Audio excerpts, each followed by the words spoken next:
नमस्कार बच्चों, education point coaching classes में आप सभी का स्वागत है। आज हम बीजीय व्यंजक के पद, गुणनखंड तथा गुणांक के बारे में पढ़ेंगे। बीजीय व्यंजक में एक या एक से अधिक पद होते हैं। बीजीय व्यंजक में पद जमा और घटा के द्वारा अलग होते हैं। एक पद में एक या एक से अधिक गुणनखंड होते हैं। पद के गुणनखंड को उसी पद के दूसरे गुणनखंड का गुणांक कहते हैं। देखिए कैसे एक से अधिक पद होते हैं, जैसे कि ये है एक कोई नंबर 5x, y और 3z। ये एक पद और ये दूसरा पद एक से ज़्यादा होते हैं, जमा या घटा द्वारा अलग होते हैं। मतलब इनमें या तो जमा बीच में या फिर घटा रहता है। एक पद में एक से अधिक गुणनखंड होते हैं, तो ये एक से अधिक गुणनखंड मतलब इसके गुणनखंड क्या है 5x, y। पद के गुणनखंड को उसी पद के दूसरे गुणनखंड का गुणांक कहा जाता है। कैसे, अगर हमने xy का गुणांक निकालना है तो उसका गुणांक क्या होगा बेटा 5। इस तरीके से ये व्यंजक क्या होता है बेटा, पदों का समूह होता है। पदों के फिर गुणनखंड होते हैं उसमें, और उन गुणनखंड दो प्रकार के होते हैं, एक अचर और या चर। तो ये दिए गए पदों से बीजीय व्यंजक लिखें। आपको क्या दे रखा है 5xy, 7zx, 8lk और घटा 10। तो आपको पता है बीजीय व्यंजक कैसे बनता है, एक से अधिक पद जमा या घटा द्वारा। तो इसका जो बनेगा वो बनेगा 5xy जमा 7zx जमा 8lk और ये घटा है तो घटा 10। ये इसका बीजीय व्यंजक बन गया। इसी प्रकार दूसरे का बीजीय व्यंजक कैसे बनेगा, यहाँ दे रखा है 8mn, 7ab। तो 8mn जमा 7ab, फिर ये घटा 6gf है, तो यहाँ घटा 6gf और घटा 5। ये दूसरे का बीजीय व्यंजक हो गया। थर्ड आपको दे रखा है 7pr जमा 5lm जमा 2gh और ये जमा 6x। ये इसका बन जाएगा बीजीय व्यंजक। देखिए यहाँ एक बीजीय व्यंजक आपको दे रखा है 4x घटा 5x, 4xy घटा 5x जमा 6।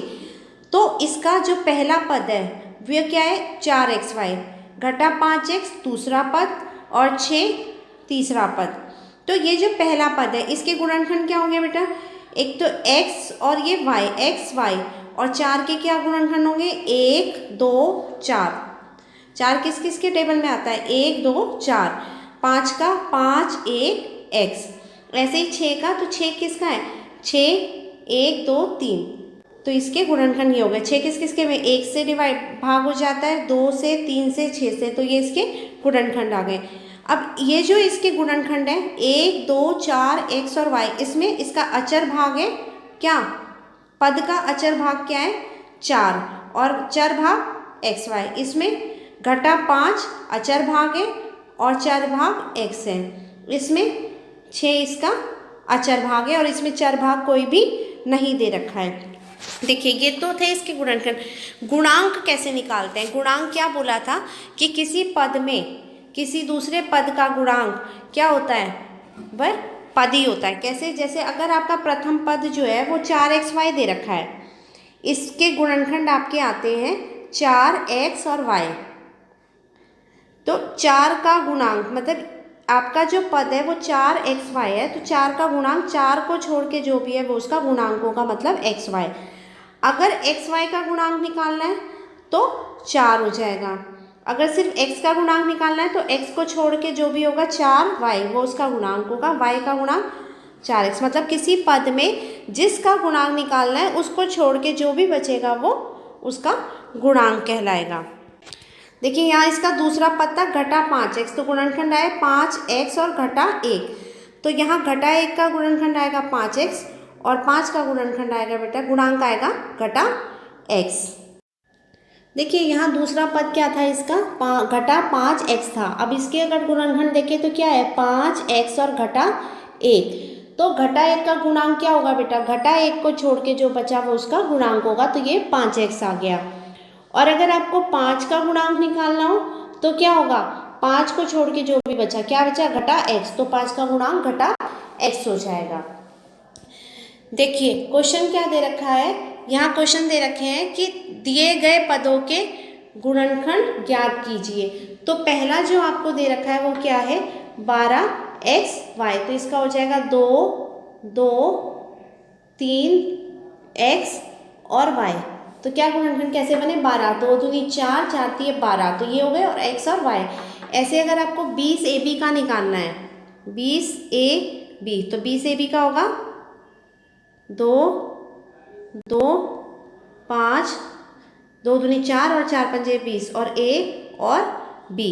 तीसरा है 17hg, तो इसका कैसे निकलेगा, 17, क्योंकि किसी के पहाड़े में नहीं जाता तो 17 हो गया, ये h और g, ये इसके गुणनखंड हो गए। चौथा आपको दे रखा है 50xvz,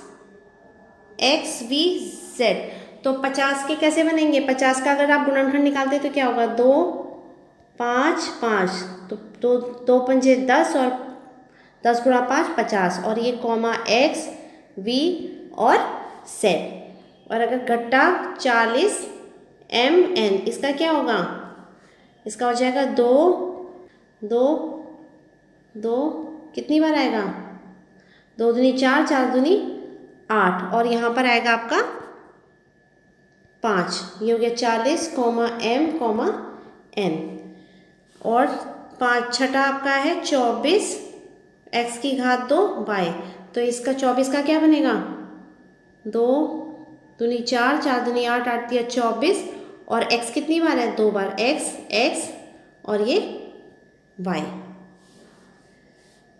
सातवां आपका है 15fgh, तो इसका आ जाएगा 3 और 5, 3 पंजे 15 fgh, ये इसके गुणनखंड हो जाएंगे। नेक्स्ट दे रखा है दिए गए पदों के अचर भाग को ज्ञात कीजिए। अचर कौन सा, अचर भाग होता है जो कि फिक्स नंबर होता है, तो इसका जो अचर भाग है वो क्या है, जो संख्या दे रखी है 23, 12 st में हो जाएगा 12, और इसमें कोई माइनस pcz का हो जाएगा क्या, कुछ भी नहीं दे रखा तो घटा 1, 7, ये 79k का क्या आएगा 79, और 15 jk का हो जाएगा 15, 9x के लिए आएगा 9, 18 mn के लिए आएगा 18, और 72 BC में हो गया क्या 72, मतलब अचर भाग जो कि फिक्स है। तो संख्या जो होती है अचर भाग होती है, जैसे 23 एग्जैक्ट में 23, दूसरे में 12, तीसरे में माइनस का साइन लगाया तो घटा 1, चौथा 79, पांचवा 15, छठा 9, सातवां 18 और आठवें का 72। दिए गए पदों के चर भाग को ज्ञात कीजिए। चर भाग इसमें कौन सा होगा, जो संख्या को छोड़ के जो भी होगा। तो पहला ASG, तो ये इसका पूरा चर भाग है। दूसरे में 6BNM, तो इसमें आप 6 को हटा देंगे और BNM इसका आंसर हो जाएगा। चौथे में आप 34 को हटा दीजिए तो बचा हुआ PQ इसका चर भाग है। तीसरा FGH और इसमें JK, सातवें में 7XYZ में XYZ और इसमें PQR, मतलब चर भाग हो गया। जो ABCD XYZ मतलब जिनका मान कुछ भी आ सकता है वो चर भाग हो गए, और अचर क्या हो गया, संख्या जो दे रखी है पद के साथ वो उसका अचर भाग हो गया। आशा करती हूँ कि आपको बीजीय व्यंजक में इनके गुणनखंड, पद, गुणांक समझ आ गए होंगे। अब हम नेक्स्ट वीडियो में मिलेंगे, तब तक के लिए टेक केयर, बाय।